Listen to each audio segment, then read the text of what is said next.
Teníamos una situación tremenda en ese capítulo 6 de Juan, en donde lastimosamente veíamos la actitud de algunos discípulos del Señor eh, frente al momento donde Jesús se presenta como el pan de vida, Él, y ellos ven que Él no les va a proporcionar lo que ellos en sus intereses necesitaban, ¿cierto? Bien, entonces capítulo 6 de Juan nos deja en una posición eh, que tenían los discípulos, y entonces vamos a observar en el capítulo 7 de Juan situaciones tremendas. ¿Qué situaciones vamos a mirar en el capítulo 7? En el 6 vimos la incredulidad de algunos discípulos. Permítanme, yo cierro aquí esta ventana, que hoy les dio por arreglar jardines y estamos como mejor así, ¿cierto? Menos bulla. En el 7 de Juan vamos a mirar la incredulidad de los hermanos de Jesús, y vamos a mirar cómo el Señor Jesucristo, a través de ellos quieren presionar al Señor para que suba a Jerusalén. Entonces dice que después de que Él estuvo en esta situación con la gente, dice que después de estas cosas andaba Jesús en Galilea, pues no quería andar en Judea, porque los judíos, los líderes judíos, procuraban matarle. Recuerde que en el capítulo 5, el verso 18, ya la escritura nos decía: por esto los judíos aún más procuraban matarle, porque no solo quebrantaba el día de reposo, sino que también decía que Dios era su propio Padre, y eso era haciéndose igual a Dios. A estas alturas del libro de Juan hemos visto cómo Jesús se ha presentado en varias ocasiones como el yo soy el pan de vida, ¿cierto? Lo acabamos de mirar. Y en cada uno de los capítulos que hemos venido viendo, Él va a presentarse como el yo soy. Una de las cosas que nos damos cuenta es que el yo soy para los judíos era Dios. El gran yo soy era Dios. Veíamos como en el hebreo no se usa el pronombre personal. Entonces cuando se dice yo soy, es Dios.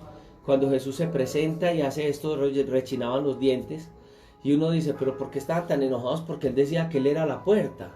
¿Por qué estaban tan enojados? Porque Él decía que Él era el pan de vida. Pues yo podría decir: yo soy un papá, yo soy un buen papá. Pero en el pronombre personal para ellos, recuerde que ellos no lo usaban para el individuo como tal, sino para Dios.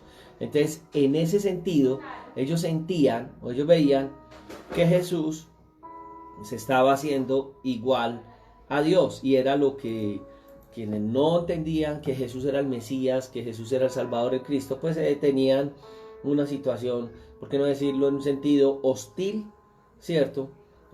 Recuerde que los apóstoles eran judíos. Bien, el que escribe el libro de este libro de Juan es Juan, y Juan más o menos lo va a hacer a finales del primer siglo. Entonces, cuando en las Sagradas Escrituras dice que los judíos procuraban matarle, entonces hablaba era de judíos que no conocían a Jesús, que no entendían que Él era el Mesías prometido, estaban opuestos al Evangelio. Porque los judíos que obedecían ya al Señor, entonces ya empiezan a tener un nombre, ¿cierto? Ya a finales del siglo, pues usted acuérdese que en Antioquía fue el primer lugar donde fue donde se le llama por primera vez cristianos. Es para nosotros muy impresionante ver que muchas personas hoy, cuando no han tenido una experiencia con el Señor y no entienden los principios de vida a través de las Sagradas Escrituras, tienen posiciones sectarias. Entonces uno va a ver gente cristiana que va a conocer gente cristiana de otras denominaciones, y van a tener como, y uno ve esas actitudes de gente que uno les dice: bueno, ¿tú en quién crees? ¿En quién crees? Pues yo creo en Jesús como el Salvador. Bueno, y entonces ¿por qué tienes esa actitud conmigo? Porque yo también creo y he recibido a Jesús como mi Salvador. Entre nosotros no debería de haber ese tipo de discusiones. Deberíamos de estar más unidos, porque hemos creído en Jesús como el Cristo. Lastimosamente, o no hay un concepto claro de la Escritura, no hay un concepto claro del cristianismo, porque uno nota eso. Yo noto en algunos países del mundo donde dicen que gente de grupos, entre comillas, cristianos, que unos cristianos mataron a otros cristianos en tal lugar. ¿Cómo así? Pues no eran cristianos, pues, o sea, si Jesús nos une en su palabra de amor, si la palabra de Jesús es una palabra que une los pueblos, debería tener un sentido más profundo, ¿cierto? Dice que estaba cerca la fiesta de los judíos. Aquí ya estamos observando también en Juan otra fiesta, ¿cierto? Recuerde que siempre se le conocía a la fiesta principal de los judíos, era la Pascua. Habían tres fiestas normalmente que eran, por qué no decir, solemnes de los judíos, y cada varón judío debía, cada varón, representante como cabeza de familia, debía ir a Jerusalén para estas tres fiestas. Recuerda, la principal, la fiesta de la Pascua, que ellos la celebraban, era una fiesta nacional, como aquí celebran otro el 20 de julio, porque era el día de la liberación, en que Dios los liberta, en ese sentido, ¿cierto? Dios los liberta de la situación que ellos estaban viviendo en Egipto. Esa es una. Estaba la otra fiesta que nosotros pues ya también lo hemos visto en varias ocasiones, que era la fiesta de los tabernáculos, en donde se acuerda que Dios les pide a ellos también en medio de su cautiverio que ellos se vayan y hagan tabernáculos en sus casas, y en los tabernáculos durante 7 días estén en retiro espiritual, en ayuno y toda esta cosa delante de Dios, porque era la representación de la misma presencia de Dios en sus vidas. Y entonces en Levítico 23 nos va a hablar de esta fiesta que para ellos es la Sukkot, o Sukkot, que es el tiempo en que ellos moraban entonces en esas tiendas provisionales, y era muy especial. En eso se celebraba en el mes séptimo del año religioso, cuando ya terminaba la fiesta de las vendimias y de las cosechas, y entonces era recordar que ellos durante todo el tiempo que fueron en el desierto vieron la presencia de Dios en ellos, y ellos fueron nómadas en el desierto. Ya Dios les establece en una tierra. Entonces mira, hay una liberación, fiesta de liberación, fiesta de cómo fue el proceso de sus vidas, pero ya tienen un lugar donde ellos poder estar. Muy bien, entonces aquí estamos mirando estas fiestas que ellos tenían tan especiales, ¿cierto? Y también ya, pues entonces hablar la fiesta, ya hablamos de la fiesta de la Pascua, la fiesta del Pentecostés y la fiesta de los tabernáculos. En el verso 3 dice que sus hermanos, y ya hemos notado en la escritura, quiero hacer énfasis en esto, del concepto de hermanos. En la tradición católica se nos enseñó que no eran hermanos, sino que el concepto era de parientes. Tendríamos que abrir una Biblia interlineal y empezar a mirar realmente en el griego si el término se aplicaba solo a parientes o a qué tipo de parientes. En algo no se equivoca la tradición católica en decir que eran parientes, pero eran parientes directos de él. O sea, no eran parientes externos de él, sino que eran directos de él. Y cuando nosotros vamos a la escritura, yo quiero que vayas conmigo para darnos cuenta qué tipo de parientes eran ellos, ¿cierto? Tendríamos que ver varias cosas. Primero, en Mateo se nos dice que José pues recibió a María cuando, después de la anunciación, que el ángel se le aparece porque él iba a dejar ocultamente a María, en el capítulo 1, versículo 24-25. Entonces dice que él quiso irse sin infamarla, muy correcto de su parte, ¿cierto? Pero entonces el ángel habla con José, y José dice que no conoce a María hasta que dio a su hijo primogénito. El concepto de primogénito es primer hijo, unigénito, único hijo. Aquí habla de los primogénitos, que Jesús fue el primogénito de María, y en el caso de Dios, Jesús es el unigénito, único hijo de Dios.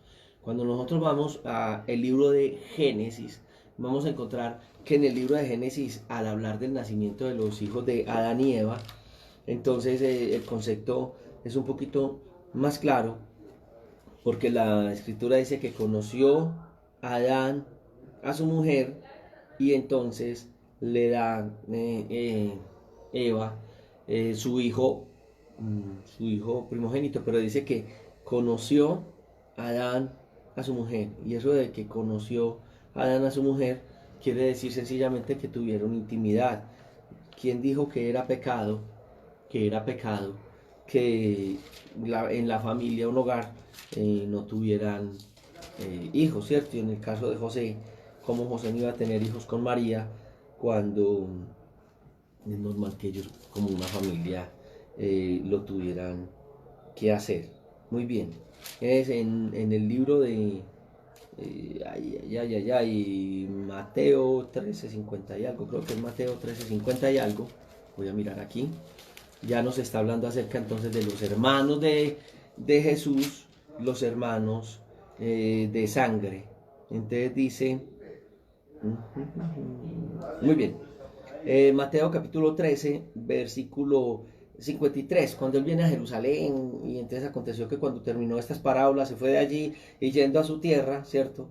A Nazaret, les enseñaba en la sinagoga, pues Nazaret porque era el lugar donde él se había criado, y dice que les enseñaba en las sinagogas de ellos de tal manera que se maravillaban y decían, ¿de dónde tiene tanta sabiduría y tantos milagros? ¿No es este el hijo del carpintero? ¿No se llama su madre María y sus hermanos Jacobo o Santiago, José, Simón, Judas?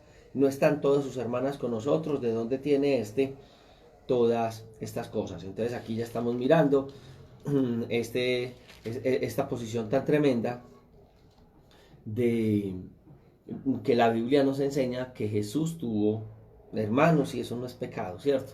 En el capítulo 12 del mismo libro de Mateo, o sea, estoy volviendo un capítulo atrás, también en el versículo, desde el 46 en adelante, dice que la gente, mientras Jesús hablaba, aquí su madre y sus hermanos estaban afuera y le querían hablar. Y le dijo uno, aquí tu madre y tus hermanos están afuera y te quieren hablar. Y entonces él ya dice, ¿quiénes son mi madre y mis hermanos? Es todo aquel que hace la voluntad de mi Padre. Pero estaba la madre y los hermanos ahí queriendo hablar con Jesús. No está mal, no es pecado, es parte de la vida, pues, pero para muchas personas que de pronto me escuchan por primera vez, se aterran de lo que estamos hablando. Entonces estamos hablando de que los hermanos de Jesús, no los discípulos de Jesús, sino sus medio hermanos, que entonces ya sabemos que son Jacobo, José, Simón y Judas, ¿cierto? Según lo que veíamos en Mateo 13:53. Entonces estaban ahí, ¿cierto? Con el propósito de que él se presentara de esta manera. También creo que en Hechos de los Apóstoles nos va a hacer alusión a Jacobo, hijo de Alfeo, y Judas, hermano, bueno, de otros apóstoles que tuvieron que ver con el ministerio de Jesús. Muy bien. Ahora, ¿qué le dicen los hermanos de Jesús? Los hermanos de sangre. Sal de aquí y vete a Judea. Porque en Judea era el centro en ese momento del judaísmo y era el mejor lugar para presentarse. Recuerda que muchas veces Jesús no hizo milagros en su propia tierra por la incredulidad que había, o sea, mucha presión contra el Señor Jesús. Pero ¿quién es este? Es como si dijéramos hoy, pues en el término muy paisa, hombre, pero este no era el que jugaba golosa y jugaba con los niños de la cuadra y ya se está presentando como el gran Mesías, ¿cierto? Pero entonces ellos le dicen a Jesús, sal de aquí, vete a Judea para que también tus discípulos vean la obra que tú haces. Hay algo que usted y yo tenemos que entender, la obra es de Dios. Jesús entendía perfectamente que la obra, aunque Él era Dios, pero en el momento humanado, ¿cierto? Porque hablamos que en los evangelios nos habla el Hijo del Hombre en la humanidad de Jesús, el Hijo de Dios en la divinidad de Jesús, y Él dependía del Padre.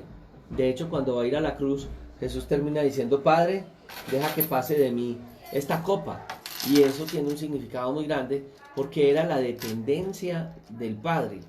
Nosotros, en nuestro diario vivir, en nuestro ministerio, tendríamos que decirle al Señor de la misma manera, Señor, haz tu voluntad.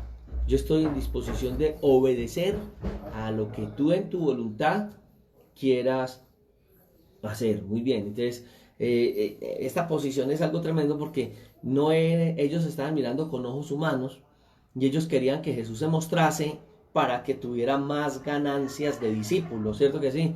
Pero el Señor estaba haciendo la voluntad del Padre.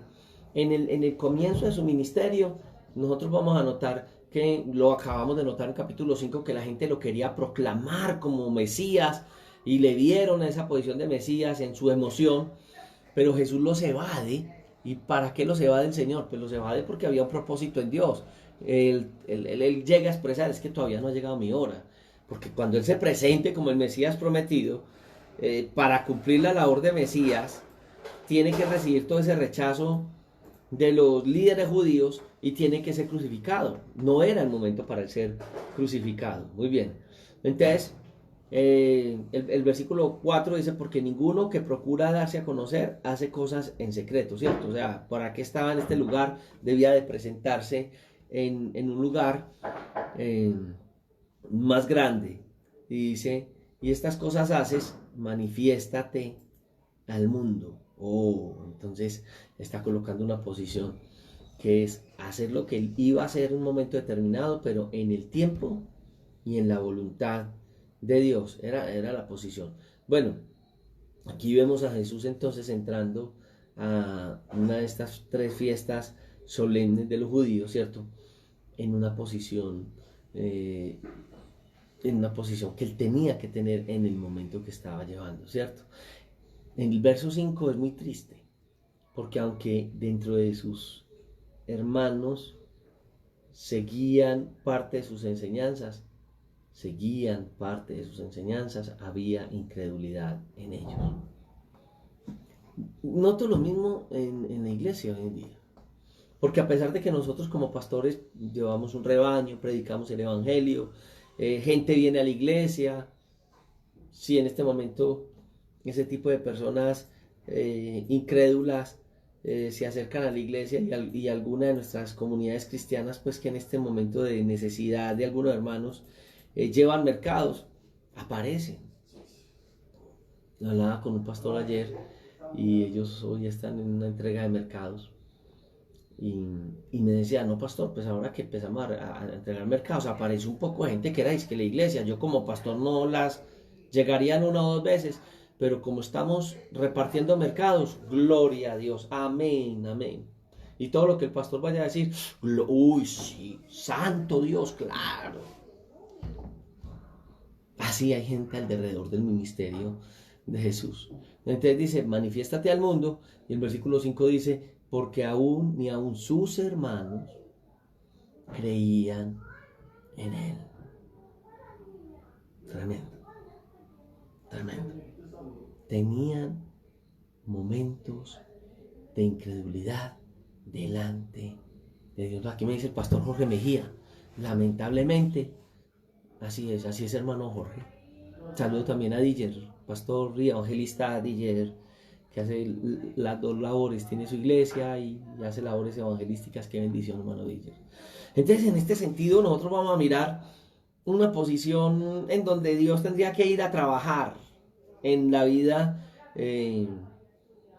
del Señor Jesucristo, ¿cierto? Entonces el Señor les dice a ellos, mi tiempo aún no ha llegado. Él había, hay que ir a la parte contextual, que creo que es la de Mateo, que narra el mismo momento, y Jesús dice, faltan 6 meses para la siega, y si usted lo nota, porque para la fecha que Jesús tenía que morir, ¿cierto? Esa fiesta era muy especial porque iba unida a la fiesta entonces donde ellos iban a celebrar la fiesta de los panes y toda esta parte, y entonces él les dice faltan 6 meses para la siega, o sea, faltaba todavía tiempo para el momento de él ser entregado. Y entonces él le dice, entonces les dijo, mi tiempo no ha llegado, pero vuestro tiempo siempre está presto. ¿Por qué? Porque ellos siempre podían subir en cualquier momento a Jerusalén a adorar y a darle gracias a Dios. Muy bien. Mas a mí me aborrecen porque yo testifico de él. Me aborrece porque yo testifico de él que sus obras son malas. Muy bien. Mi tiempo aún no ha llegado, mas vuestro tiempo siempre está presto. No puede el mundo aborreceros a vosotros, perdón, mas a mí me aborrece, porque yo testifico de él que sus obras son malas. Jesús hablaba del mundo. ¿Quién es el mundo en la narración que Jesús está dando? Pues la narración que el Señor nos está dando del mundo es, no solamente es eso acá afuera, porque a veces decimos el mundo, entonces decimos el mundo son los vicios, el mundo es todo lo apartado de Dios, pero Jesús estaba hablando de una posición en gente que creía que era de Dios. Recuerde que en el 6 hubo una discusión, y desde atrás venía una discusión donde ellos sentían que ellos eran hijos de Abraham. Entonces ellos no entienden por qué Jesús se presenta de esa manera. No es que nosotros somos hijos de Abraham, nosotros tenemos la salvación. ¿Para qué nos presentan una salvación si nosotros tenemos una promesa de salvación en un pacto que fue dado a Abraham? Lastimosamente ellos rompieron el pacto que Dios había hecho con Abraham, no se habían dado cuenta y ellos hacían parte del mundo. Ayer hablaba y les decía, Jesús les llega a decir a ellos, ustedes son hijos del diablo. ¿Cómo que hijos del diablo si son hijos de Abraham? Pero les dice, porque las obras de vuestro padre, el diablo, hacéis. Y se lo estaba hablando a judíos que seguían el judaísmo. Ellos no la podían cargar así, pero que supuestamente cargaban la ley y iban con la ley para arriba y para abajo, al menos de aquí y en las enseñanzas que habían recibido desde pequeño. Y sin embargo dice, porque las obras de Satanás hacéis, ¿cierto? Y yo ya les hacía referencia a ustedes que hay listas en la Biblia en donde aparecen borrachos, homicidas, los que se echan con varones o mujeres, bueno, toda esta gente están en esta lista y es una lista de gente que no es la que va a heredar el reino de los cielos. Y uy, ¿cómo así? Qué situación tan tremenda la que se les presenta delante de ellos. O sea, están en ese proceso de digerir las palabras de Jesús. Entonces Jesús les dice, subid vosotros a la fiesta, yo no subo todavía a esa fiesta porque mi tiempo no se ha cumplido, ¿cierto? Faltan 6 meses para la siega, dice el contexto que estábamos viendo, que vamos a mirar en Mateo, ¿cierto? Y entonces él tiene que colocar esta posición y ellos son invitados a subir a la fiesta y dice que terminando esto, él se queda en Galilea. Muy bien. Entonces ponemos una posición clara que él tiene y es que él sabe el momento en que debe llegar a ese lugar. Qué bueno entender los tiempos de Dios. Si entendiéramos los tiempos de Dios, no cometeríamos errores. Hace muchos años, en mi caso personal, tuve unas experiencias, yo siempre he tenido experiencias con el Señor. Mi esposa creo que en una de las enseñanzas, no sé si fue la del lunes, que le escuché, porque nosotros los ministros necesitamos escuchar las enseñanzas de otros. Como pastor me gusta escuchar las enseñanzas de la gente de la iglesia que usa. Yo no me siento, hoy es el culto, entonces hoy predica el pastor, entonces yo estoy en el culto, y el día que predico a otro hermano no estoy en el culto, no. Yo me siento a escuchar a la gente de la iglesia, las enseñanzas que dan en la escuela dominical los domingos, por ejemplo ahora que estamos en redes, y esta semana mi esposa hablaba de cómo hemos llevado nuestro ministerio guiados por el Señor. Pero un momento en mi vida en que hubo unas necesidades dentro de la parte ministerial y nosotros nos unimos a un gran ministerio, a una misión grande, porque se suponía que podíamos impulsar la labor que hacíamos en ese momento, y cuando menos pensamos, la misma era una misión cristiana, tenía su visión como misión cristiana y nosotros no encajábamos ahí, pero ahí estuvimos, y dentro de eso pues las mismas presiones hicieron que nosotros asumiéramos ciertas responsabilidades. Yo creo que no fue la voluntad de Dios, porque lo hice más sujetándome a mis autoridades, no entendiendo que había venido con el Señor en un trato de él y que estábamos desarrollando un ministerio de predicación de la palabra en medio de indigentes, de adictos, teniendo proyectos de rehabilitación. Pero bueno, yo dije, esta misión nos va a apoyar para la labor. Cuando menos pensé, yo no estaba haciendo mi labor, estaba dedicado a la docencia cristiana, a fortalecer instituciones de resocialización, hacía parte de la parte de resocialización, no, de formación cristiana, institutos bíblicos, en la parte musical, en la predicación de la palabra, pero la otra parte no. Entonces en ese momento, estando al frente de una comunidad cristiana, se nos abre la posibilidad de adquirir una propiedad, que la propiedad tenía unas características para nosotros seguir haciendo la labor social, tener la iglesia y tener nuestra vivienda. Estoy hablando de una sede campestre inmensa. Y me la cambiaban mano a mano por una casa que yo tenía en Buenos Aires, que era muy buena, pero era una sola casa en edificio. Y en ese momento nosotros consultamos a nuestras autoridades, que no estuvimos ahí porque Dios nos dijo que estuviéramos ahí, sino porque vimos que era más conveniente. Y nos dieron una orientación que nos puso porque era: compren la propiedad, cámbienla por la suya, pero nos escrituran la propiedad a la misión. O sea, todo un trabajo de una vida que yo hice para la vejez y yo nunca pagué EPS en esa época porque uno era muy loco y se lanzaba al ministerio así. Fuera de eso, esa misión cristiana nunca pagó EPS a ningún pastor ni lo apoyó en ese sentido, sino que llegaban los pastores a viejo y Dios le bendiga y vaya a mirar cómo vive su vejez.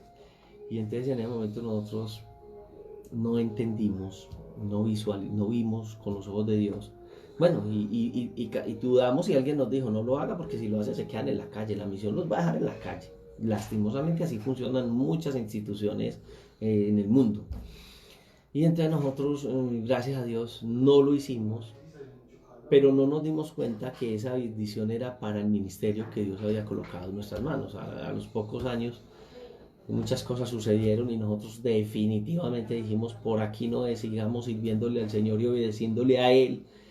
Y cada que yo paso por la propiedad digo: Dios mío, no entendí, no tuve lo que Jesús tenía en su ubicación ministerial, porque me desconecté, escuchaba más la voz supuestamente de Dios a través de oráculos, de personas, y no entendía que la voz de Dios es un trato, o sí lo entendía, pero lo había abandonado, un trato de Dios con mi vida. Cuando yo le dije al Señor: quiero volver a escuchar tu voz, quiero volver a acercarme a ti, entonces fue cuando empecé a ser direccionado por Dios.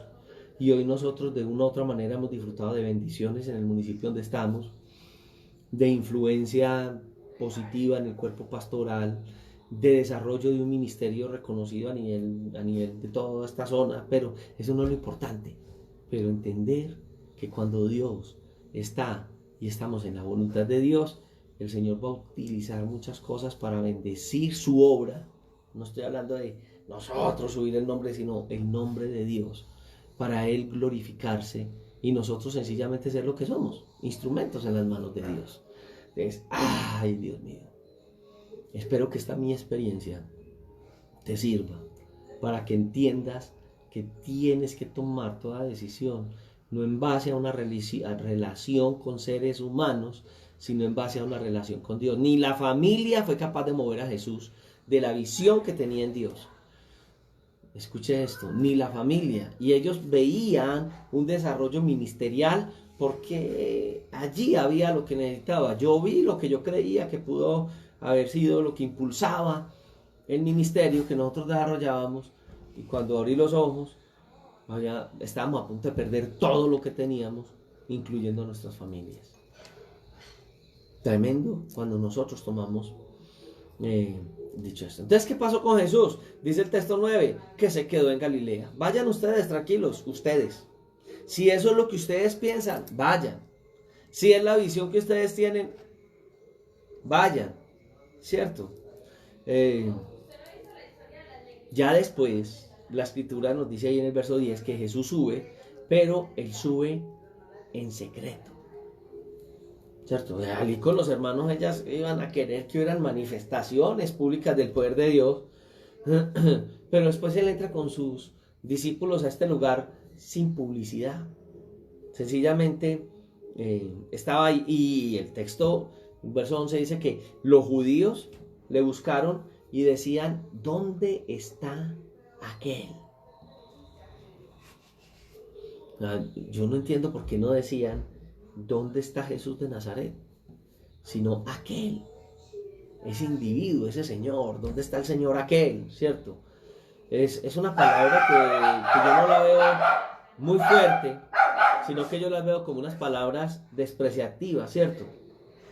Y Juan aquí utiliza un tiempo imperfecto. ¿Dónde está? Cuando Jesús sana al paralítico de Betesda, ¿cierto?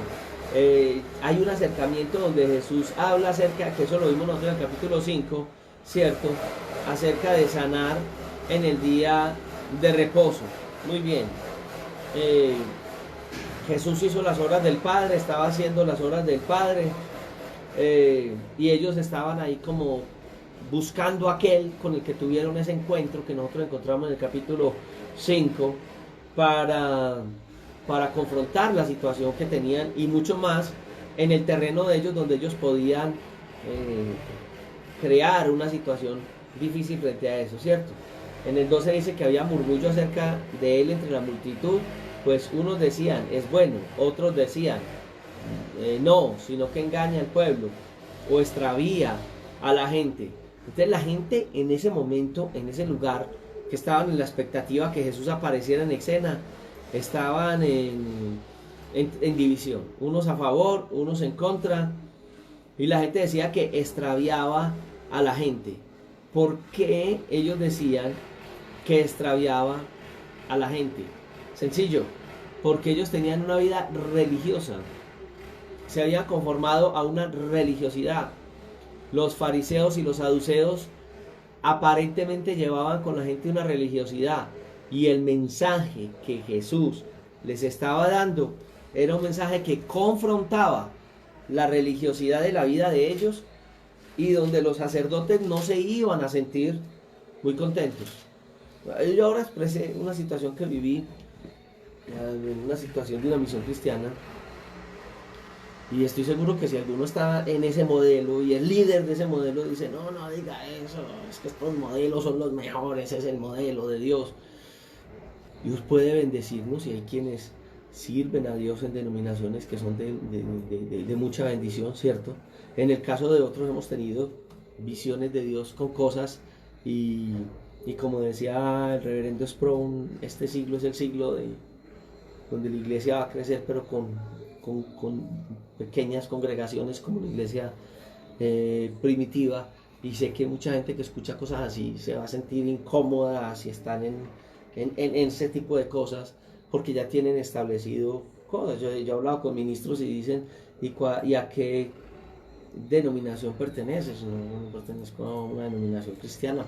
Estamos nosotros, la iglesia es una iglesia bíblica, y al ser una iglesia bíblica yo soy el pastor, mientras la iglesia quiera que yo sea el pastor, está reconocida ante el Estado, cumple con todos los requerimientos del Estado. Yo tengo una cobertura, sí la tengo, en donde si algo llega a suceder, la iglesia va a buscar y va a resolver la situación, y buscarían un ministro que les sirviera, porque sería lo más sano. Y lo que yo veo en la iglesia no es mi iglesia, es la iglesia del Señor. Yo simplemente estoy ahí mientras Dios y la iglesia quieran que esté ahí. Es lo bíblico, pues lo que yo veo que es bíblico y lo que veo que es sano, ¿cierto? Entonces Jesús aparece en escena contradiciendo muchas cosas que la gente creía. Y por ejemplo, el verso 1 al 9, donde Jesús se presenta, estoy en Mateo, ¿no? ¿Cierto? Mateo 15, del 1 al 9, y usted y yo vamos a observar que Jesús empieza a hablar acerca de los mandamientos de Dios, y va a hablar de las tradiciones que ellos tenían. Entonces dice que se acercaron ciertos escribas y fariseos de Jerusalén y le dijeron, ¿por qué tus discípulos quebrantan la tradición de los ancianos? ¿Por qué no se lavan las manos cuando comen pan? Jesús les dijo, ¿por qué también vosotros quebrantáis el mandamiento de Dios por vuestra tradición? Porque Dios mandó diciendo, honra a tu padre y a tu madre, y el que maldiga al padre y a la madre muere irremisiblemente.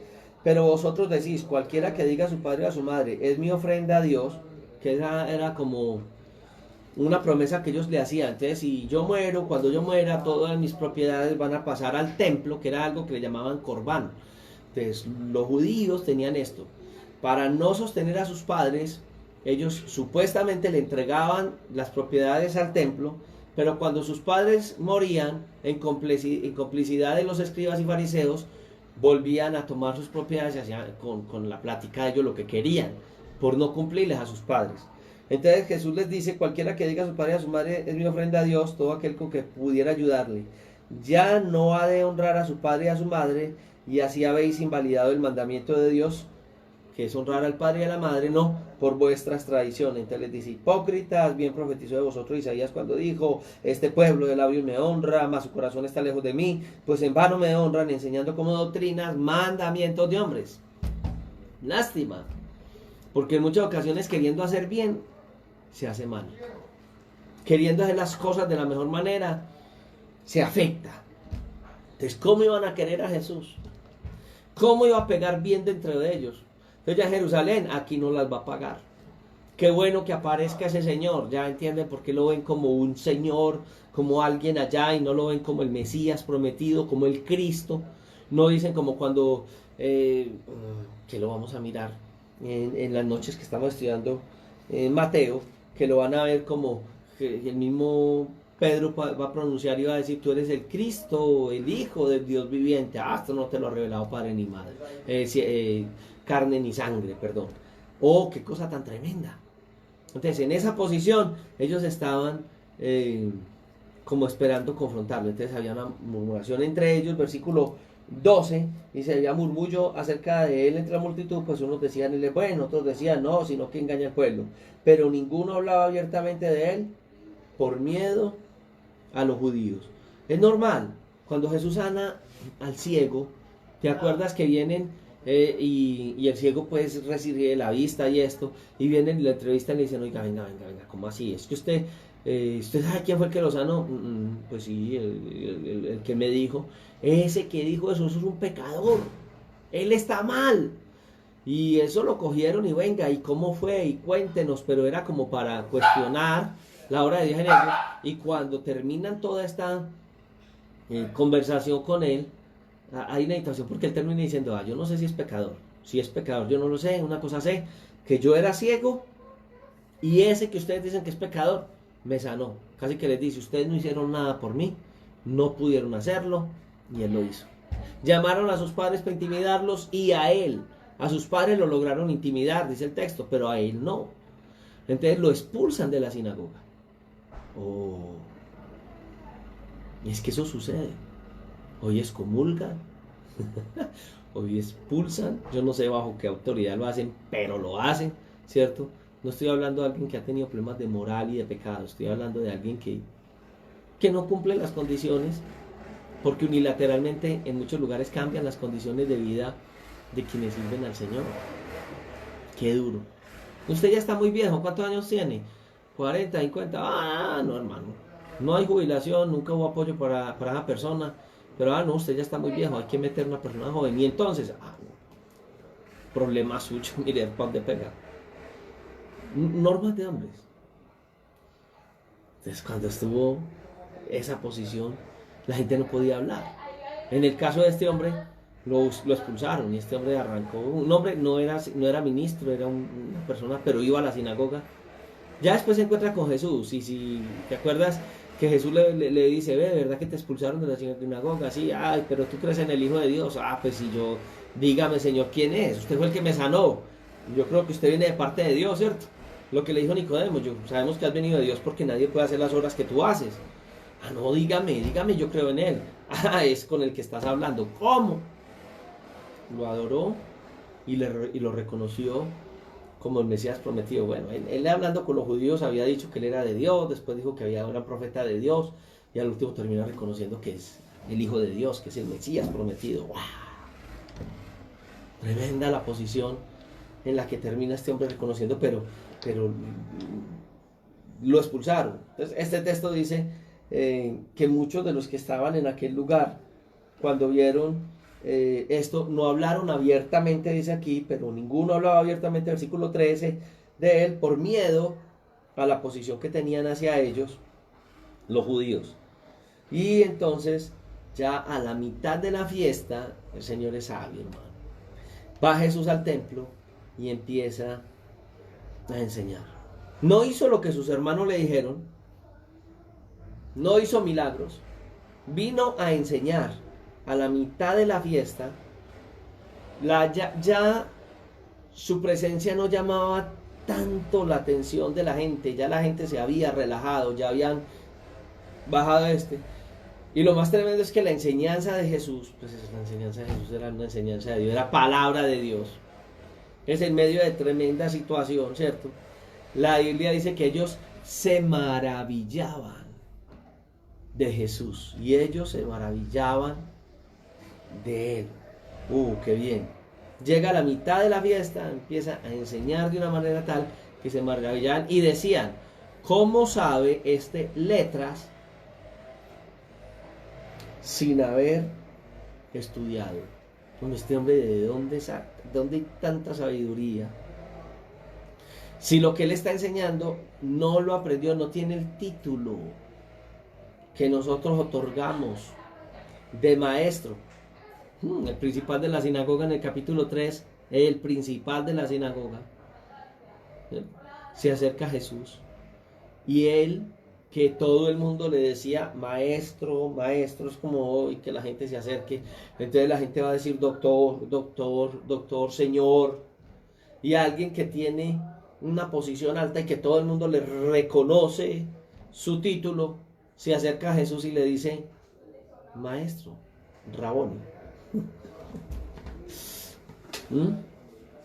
Bueno, eso no solamente ocurrió ahí, porque nosotros vamos a mirar que Lucas nos va a decir que él, él cuando tenía 12 años, había estado en el templo y se había sentado con los doctores de la ley, ¿cierto? Preguntándoles, y todos los que le oían, dice que se maravillaban de su inteligencia. Lucas capítulo 2, 46 y 47. Sí, él no había ido a escuelas rabínicas, no había tenido esa formación. Normalmente uno lo ve apoyando a su padre en todo este proceso.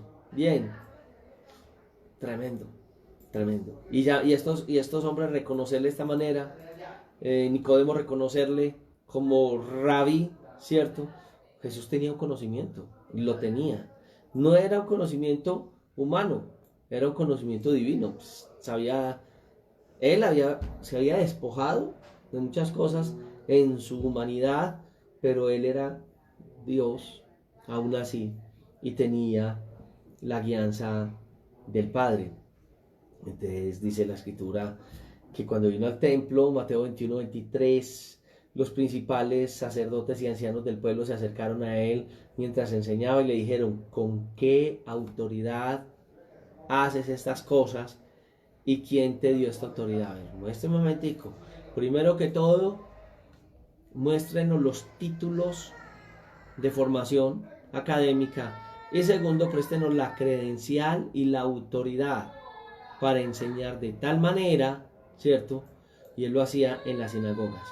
Bueno, los 12 de Jesús tampoco estudiaron en escuelas de rabinos. Fueron estudiantes al lado de Jesús, discípulos de Jesús, ¿cierto? Estudiaron, si podemos decirle así, hablar de escuelas. Entonces los discípulos estudiaron en la escuela de Jesús. En Hechos capítulo 4, yo quisiera leerlo. Hechos capítulo 4, el verso 13, dice la Sagrada Escritura. Entonces viendo el denuedo de Pedro, de Juan, y sabiendo que eran hombres sin letras y del vulgo, porque cuando ellos ya habían adquirido cierto conocimiento, entonces ya hablaban un griego que no era griego koiné, sino que ya era un griego más diferente. Entonces la forma de hablar de ellos pues no era, cambia. Cuando alguien tiene alguna formación académica, pues sus expresiones no van a ser las mismas que cuando no la tiene, ¿cierto? Entonces dice que se maravillaban y le reconocían que habían estado con Jesús, o sea, que habían ido a la escuela de formación que Jesús les dio, ¿cierto?